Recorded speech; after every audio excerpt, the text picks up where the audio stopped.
This is the building with the help of explosive. You have seen it has directly fall on a erect positions. Welcome dear students to the second sessions.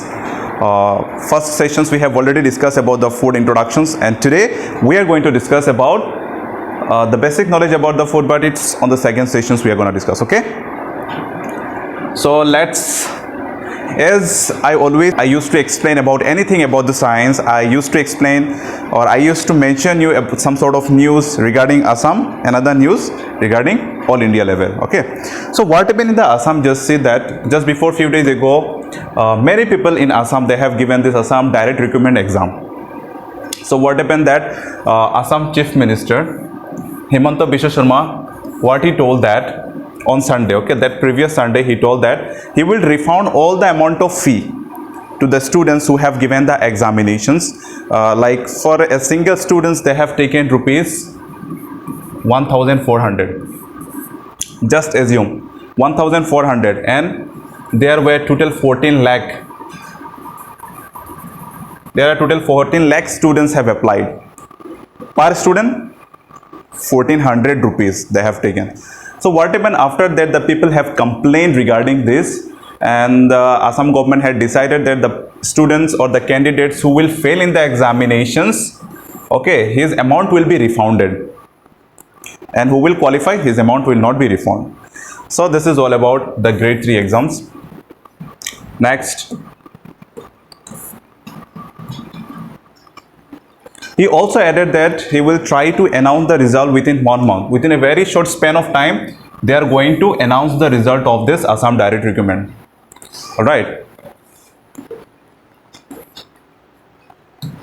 And the amount which they have told that they will refund, it will be going to their own respective banks through which they have submitted the amount. Okay. Next, moreover, just see, as I told you before, that 14 lakh candidates. See, 14 lakh candidates have applied for these examinations, and the examination around the third, just see, for 14 lakh people have applied. See the crisis of employment in our country. 14 lakh people applied for the post of 30,000. How many posts? 30,000. And how many candidates? 14 lakh. And just see, there are two grade 3 and grade 4. Just see the competitions level, and just see the employment generation system in Assam. So you have to study very hard for that. So the state level news is over. Now moving to all India level. So what happened in Noida, that is in Ahmedabad, the Supertech company, okay, this is a Supertech company. This company has constructed this building. They have taken the permission not for the floor of 40. All total there were how many floors? 40 floors. Just see. Okay, कितने floors मौजूद हैं? 40 floors यहाँ पर मौजूद है. And this is a twin tower. Just see. This is a twin tower. दो tower यहाँ पर मौजूद है. एक ये वाला, दूसरा वाला ये. There are two twin towers. One is this, another one is this, and both are attached. Just see, in between the lines exist. From one building to another buildings, they can move. From one floor to the another floor to another building, they can move. So this has created a history in India. Why? Just because this particular twin tower has been demolished. Okay, why? Just because they have violated the constructions rules in many ways. See, violation the multiple regulations regarding the constructions, and were therefore demolished. So they have demolished this particular twin tower, and it was taller than the Qutub Minar. Just assume, taller than the Qutub Minar. It has created a history, and the Supreme Court has told them that they need explosive. With the help of explosive, they have to destroy this particular building. And they have to destroy in such a way that it should not affect to the nearby buildings or nearby peoples. ऐसे destruction करना है ताकि आसपास के लोगों को कोई भी इफेक्ट ना हो, आसपास पे बिल्डिंग में भी कोई भी इफेक्ट ना हो, ऐसे डिस्ट्रक्शन करना है. तो डिस्ट्रक्शन कैसे करना है? Suppose this is a building, wait, या suppose this is a building, और इस बिल्डिंग को पूरा ऐसे अपने खुद जगह पर, उसके खुद ही एरिया पे उसको गिराना है। तो गिराने के लिए उन लोगों ने क्या यूज किया? एक्सप्लोसिव यूज किया, एक्सप्लोसिव यूज किया। और उसी एक्सप्लोसिव की प्राइस कितना है मालूम है? गिराने के लिए एक्सप्लोसिव यूज किया, और एक्सप्लोसिव यूज करने के लिए 20 करोड़ इन्वेस्ट हुआ। खाली उस बिल्डिंग को गिराने के लिए कितना करोड़ वेस्ट हुआ? 20 करोड़ वेस्ट हुआ। देखो अब कैसे उसको गिराया गया है।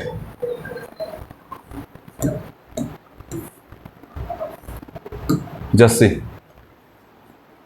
This is the building with the help of explosive.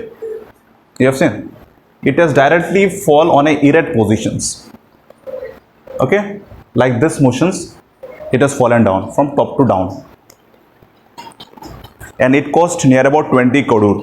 And with the help of lots of engineers, they have brought the engineers from outside the country also, and like this kind of building, you know, that demolished in India for the first time, and it has created a history in India, but in other countries होता रहता है ऐसा, okay.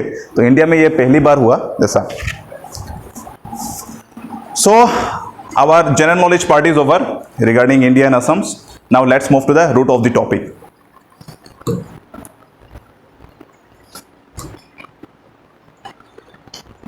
As I explained previously that about the food, now you can see that some food items are energy giving, some are body building, and some are protective items.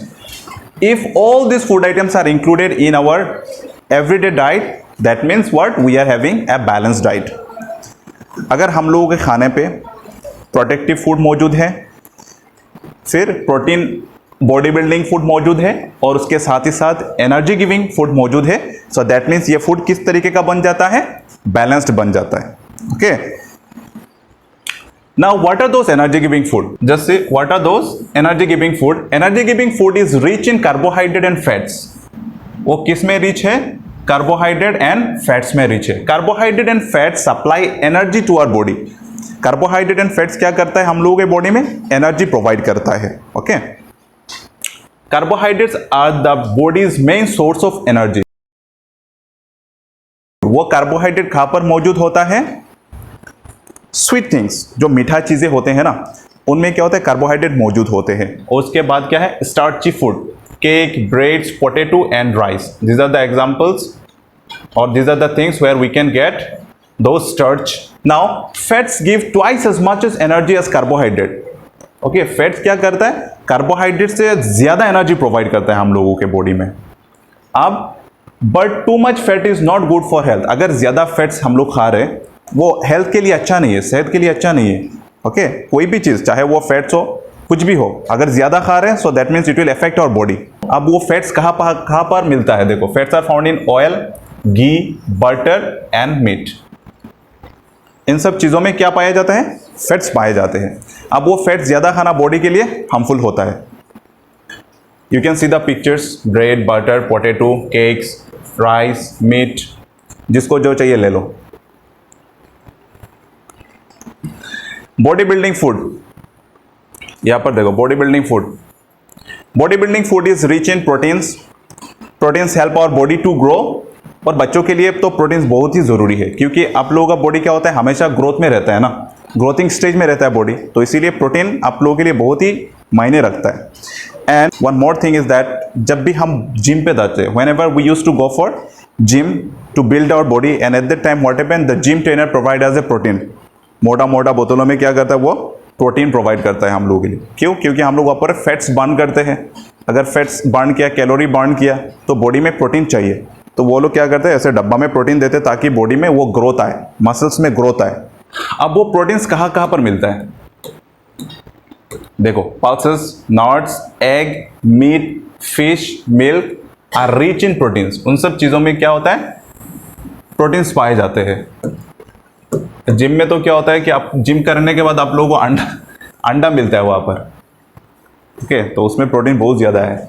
यहाँ पर देखो, बच्चों के लिए चिल्ड्रंस नीड मोर प्रोटीन्स। आप लोगों को protein ज्यादा खाना है। Children is not more proteins because they keep on growing all the times. हमेशा वो ग्रोथिंग स्टेज में रहते हैं, इसीलिए आप लोगों के लिए प्रोटीन बहुत ही जरूरी है।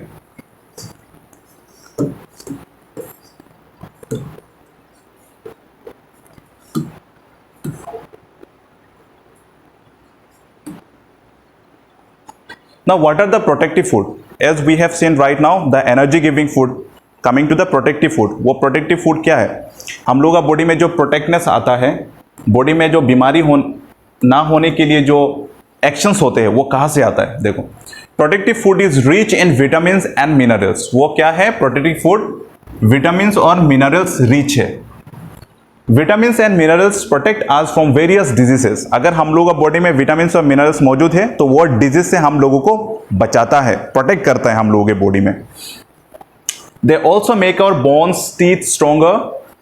Vitamin and minerals are found in green vegetables and fruit.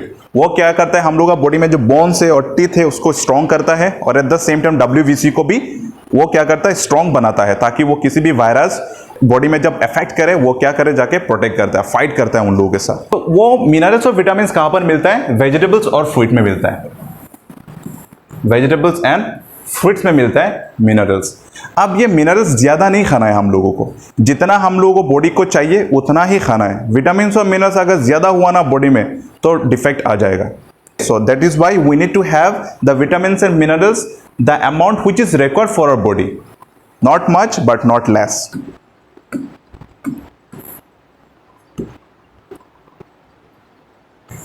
हाँ, बेचारा क्या सोच रहा है, देखो. We need only a small amount of minerals and vitamins. Protective food में क्या होता है? विटामिन और मिनरल्स उतना चाहिए जितना बॉडी को चाहिए. उससे ज्यादा खाया, कम खाया तो डिफेक्ट होगा. Fat give us more energy than carbohydrate. Fat ज्यादा एनर्जी प्रोवाइड करता है. किससे ज्यादा एनर्जी प्रोवाइड करता है? कार्बोहाइड्रेट से ज्यादा एनर्जी प्रोवाइड करता है. But consuming too much fats every day can make us obese. Obese means what? ज्यादा फैट. ओके, ज्यादा फैट हो जाना. फैट्स अगर हम ज्यादा लेंगे तो क्या होगा? मोटापा ज्यादा आएगा बॉडी में. मुस्ताफिजुर, हाँ, फैट्स कम खाया करो आप, मोटा ज्यादा हो रहे हो. Vegetarians and non vegetarians. On the basis of food habits हम एनिमल्स को दो तरीके से डिवाइड कर सकते हैं. कोई अगर एनिमल्स वेजिटेबल्स खा रहा है तो वो क्या है? वेजिटेरियन है. कोई एनिमल्स अगर एनिमल्स में डिपेंडेंट है, ओके, तो उसको क्या बोलते हैं? Non vegetarians. अब यहां पर देखो, the people who eat grains, fruit and vegetables are called vegetarians, and the people who eat such as meat, fish, eggs are called non vegetarians. जहां पर वेजिटेबल्स मौजूद नहीं है, यहाँ पर क्या है? सभी वेजिटेबल्स है, लेकिन क्या है? एनिमल्स मौजूद नहीं है. So that is why they are vegetarian and that is why they are non vegetarians. यहाँ पर देखो, दो पिक्चर दिया गया है अलग अलग टाइप का. आगे बढ़ते हैं. Cooking and its method. We eat most of the fruits and some vegetables as raw. कुछ फ्रूट्स और कुछ वेजिटेबल्स हम लोग क्या करते हैं? डायरेक्टली खा लेते हैं. उसको पकाने की जरूरत नहीं है, कुकिंग की जरूरत नहीं. लेकिन कुछ फूड ऐसे हैं जिनको हमें क्या करना पड़ता है? पकाना पड़ता है, कुकिंग करना पड़ता है. क्यों कुकिंग करना पड़ता है? जरूरी क्या है? Why it is necessary to cook the food? Because वहां पर क्या होता है? जो जम्स मौजूद होते हैं उन वेजिटेबल्स के साथ या फिर फूड्स के साथ, उन जम्स को हटाने के लिए हम लोग क्या करते हैं? कुकिंग करते हैं, बॉइलिंग करते हैं. अब वो कुकिंग अलग अलग टाइप का होता है. यहां पर देखो, रुको मैं पढ़ लेता हूं वहां पर क्या लिखा है. हाँ, we eat most of the fruits and some vegetables as raw. Most of the other food items like rice, pulse, meat, etc. they need to be cooked before they are eaten. हाँ, cooking kills germs. cooking क्या करता है? खाने को tasty बनाता है, soft बनाता है और डाइजेस्टेबल, पेट में जाके वो आराम से डाइजेस्ट हो सके, इसीलिए हम लोग कुकिंग भी करते हैं. However, food should not be overcooked because it spoils the nutrients. हाँ, फूड को अगर हम ज्यादा पका लेते ना तो वो क्या करता है कि फूड के अंदर में जो न्यूट्रिएंट्स मौजूद होते हैं वो खराब हो जाता है. इसीलिए फूड को ज्यादा पकाना नहीं है. Understood? There are different methods of cooking. ये देखो, फ्राइंग, एक तो फ्राई करके खाते हैं, स्टीमिंग, दूसरा है बॉइलिंग, बॉयल करके खाते हैं, रोस्टिंग, कुछ लोग ऐसे भी खाते हैं, और दूसरा चीज है baking. So this all are the types of cooking methods.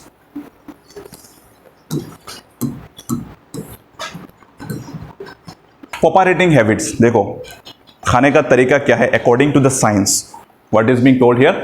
So first of all,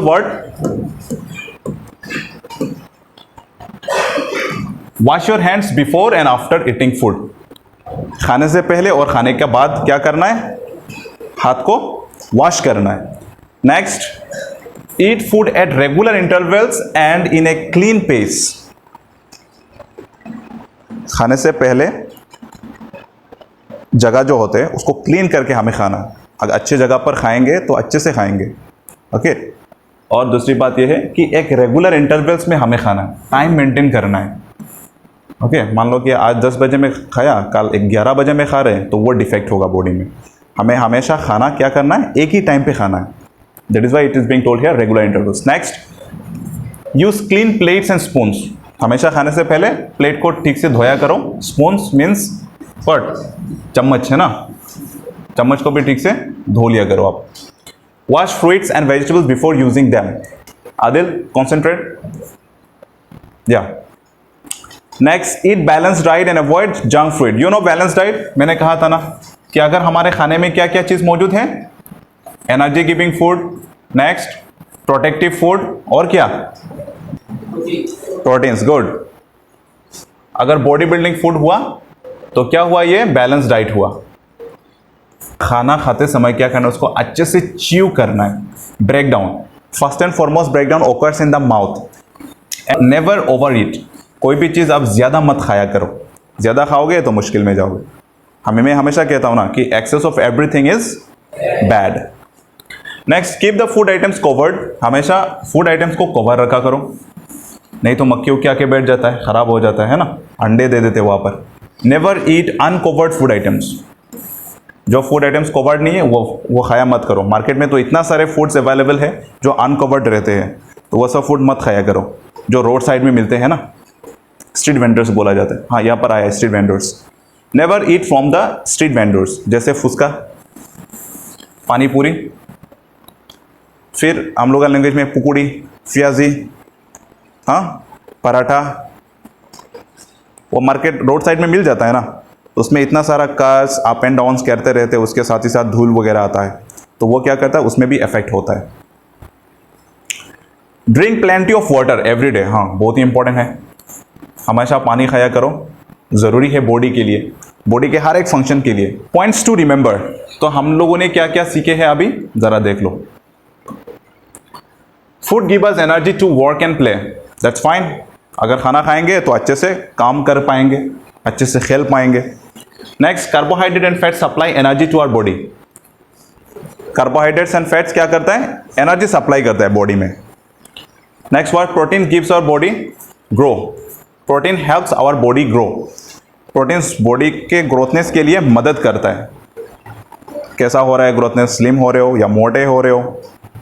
बाल ग्रोथ हो रहा है कि नहीं हो रहा है? हाइट ग्रोथ हो रहा है कि नहीं हो रहा है? तो वो किस में डिपेंड करता है? प्रोटीन में डिपेंड करता है.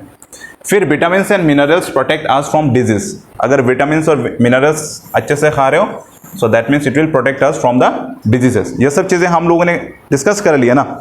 Now just we are remembering this. What are the things we have learn. Next, cooking make the food tasty, soft, digestible, और it will kills the germs. Germs को क्या करता है? किल करते हैं foods. All right, understood the chapters? What are the things explained? Everybody? Good. So thank you all. See you on the next class. See you all in the next class. All the best.